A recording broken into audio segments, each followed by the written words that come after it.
নমস্কার বন্ধুরা, আমি নূপুর ভিলেজ ফুড চ্যানেলে আপনাদের সবাইকে স্বাগত। আজ আমি আপনাদের সঙ্গে খারকোল পাতার বড়া রেসিপি শেয়ার করব। অনেকে একে ঘ্যাটকোল পাতাও বলে থাকেন।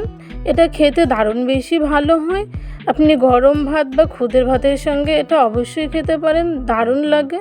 একটু অন্যরকমভাবে আজকের রেসিপিটা আপনাদের সঙ্গে শেয়ার করব। আশা করি আপনাদের ভিডিওটা খুব বেশি ভালো লাগবে। স্কিপ না করে শেষ অবধি দেখতে থাকুন। চলুন শুরু করা যাক। আমি আলু দেব বড়ার মধ্যে, তার জন্য আলুটা কেটে নিচ্ছি।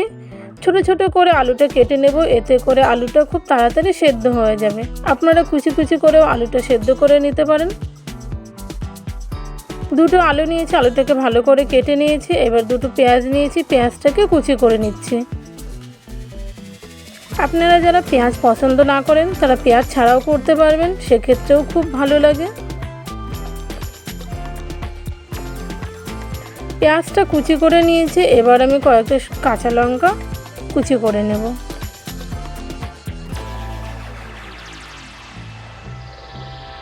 কাঁচা লঙ্কাগুলো কুচি করে নিয়েছি। আমি এখানে দেখুন একদম টাটকা খারকোল পাতা নিয়েছি, সেটাকে ধুয়ে পরিষ্কার করে নিয়ে এবার একটু বড় বড় করে কেটে নিচ্ছি। খুব বেশি কুচি করা দরকার নেই, যেহেতু শাকটাকে আমি ভাপিয়ে নেব, তার জন্য সামান্য একটু কেটে দিচ্ছি। এবার কড়াইতে কিছুটা জল গরম করে নিয়েছি, আলুটাকে দিয়ে দেবো। আলুটার উপরে সামান্য একটু লবণ দিয়ে দিচ্ছি, যাতে করে তাড়াতাড়ি সেদ্ধ হয়ে যায়। শাকটা এখন দেবার দরকার নেই। এবার 5 থেকে 7 মিনিট আলুটাকে হালকা সেদ্ধ করে নেব। ঢাকনাটা তুলে দেখছি, দেখুন আলুটা অনেকটাই সেদ্ধ হয়ে এসছে। এবার আমি শাকগুলোকে দিয়ে দেব।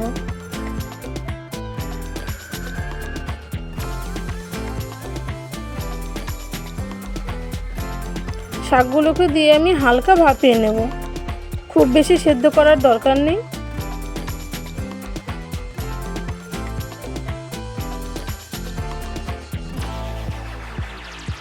প্রায় 7 মিনিট মতো আমি শাকটাকে একটু ভাপিয়ে নিয়েছি। দেখুন কত সুন্দর হয়ে গেছে।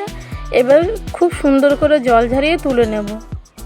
জলটা খুব সুন্দর করে ঝরিয়ে নেবেন। জল থাকলে সেক্ষেত্রে যখন পেস্ট করব একটু ঝোলা ঝোলা হবে, তাই জলটাকে আমি পুরো ঝরিয়ে নিয়ে শাকগুলোকে আর আলুগুলোকে তুলে নেব।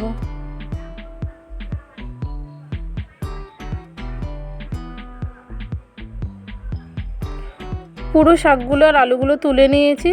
তুলে হালকা ঠান্ডা করে নিয়ে এবার মিক্সিতে দিয়ে একটা পেস্ট করে নেব।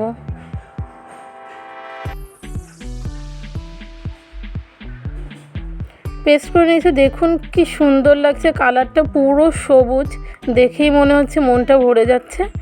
এবার আমি এটাকে নামিয়ে নিচ্ছি। এইভাবে সমস্তটা আমি পেস্ট করে নিয়েছি। এবার এর সঙ্গে আমি অ্যাড করব 1 বাটি চালের গুঁড়ো। অবশ্যই চালের গুঁড়ো দেবেন, এতে করে বড়াটা খুব বেশি মুচমুচে হবে। দিয়ে দিলাম 1 বাটি বেসন, পেঁয়াজ কুচি আর কাঁচা লঙ্কা কুচি। দিয়ে দেবো সামান্য একটু শুকনো লঙ্কা গুঁড়ো, হলুদ গুঁড়ো আর দেবো পরিমাণ মতো লবণ। এবার সবগুলোকে একসঙ্গে খুব ভালো করে মিশিয়ে নেব। এখানে কোনো রকম জল ব্যবহার করার দরকার নেই। পাতার পেস্টার সঙ্গে যে জলটা আছে তাতেই খুব সুন্দর করে মাখিয়ে নিতে হবে।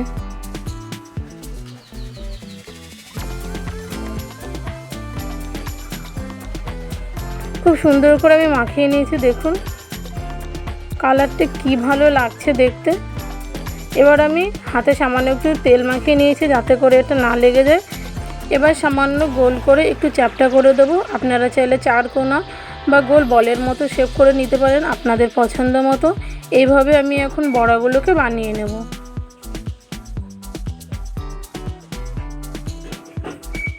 আর একটা আপনাদের বানিয়ে দেখাচ্ছি, এই একইভাবেই বানিয়ে নেব।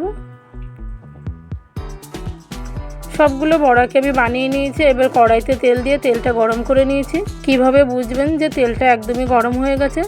তার জন্য সামান্য একটু পেস্টটা দিয়ে আমি দেখলাম যে হ্যাঁ, তেলটা খুব সুন্দর গরম হয়ে গেছে। এবার আমি একে একে সব বড়াগুলো দিয়ে দেব।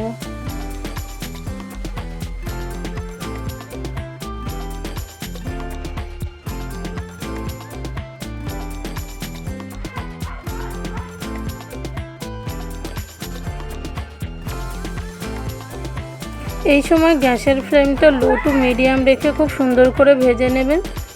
হাই রেখে ভাজবেন না, সেক্ষেত্রে ভিতরটা কাঁচা থেকে যাবে, উপরটা পুড়ে যাবে। তাই লো টু মিডিয়াম রেখে খুব সুন্দর করে ভেজে নিতে হবে। আমার এক পাশটা হয়ে গেছে, উল্টে দিচ্ছি।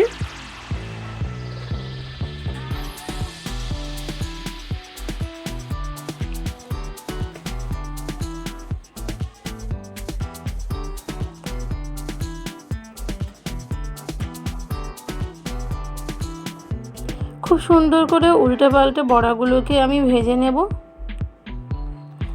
লাল লাল করে ভেজে নিয়েছি, এবার তুলে নেব। দেখলেন তো বন্ধুরা, কত সহজেই বড়াগুলো ভেজে নিলাম। অবশ্যই বাড়িতে এইভাবে একবার করবেন, খুব বেশি ভালো লাগে এটা খেতে।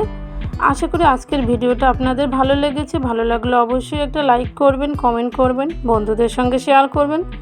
আর এখনও যারা নূপুর ভিলেজ ফুড চ্যানেলটি সাবস্ক্রাইব করেননি, অবশ্যই সাবস্ক্রাইব করে অল নোটিফিকেশন অন করে রাখুন সমস্ত নতুন নতুন রেসিপির আপডেট সবার আগে পেতে। সবাই খুব বেশি ভালো থাকবেন। দেখা হবে নতুন একটা ভিডিওতে। টাটা।